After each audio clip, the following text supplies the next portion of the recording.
نعم يا سيدي، أنا شخص لا يعوض.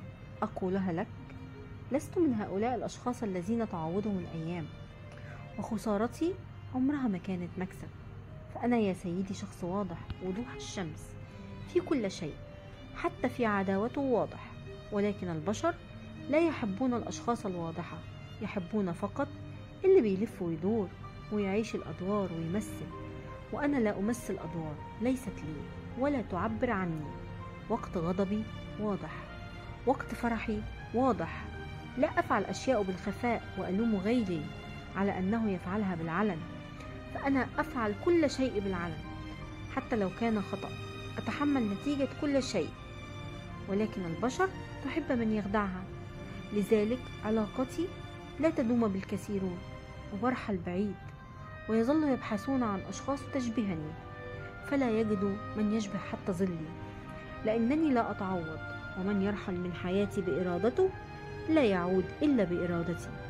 أنا هكذا، ليس غرورا أو تكبرا مني، إنما ثقة. ورحم الله امرئ عرف قدر نفسه.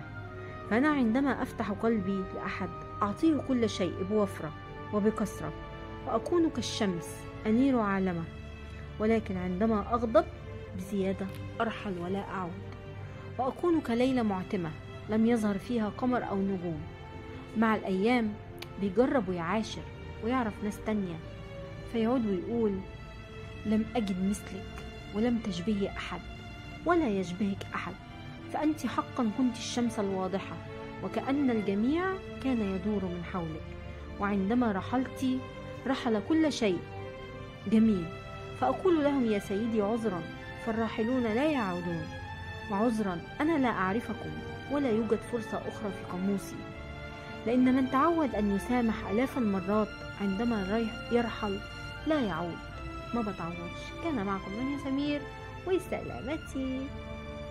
تخسري وأنا حبتدي أكتب السطر الأخير.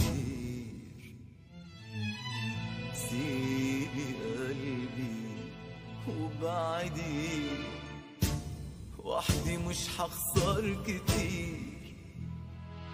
إنما انتي هتخسري حبي الحقيقي. ابعدي لو تقدري عن هواي وعن طريق.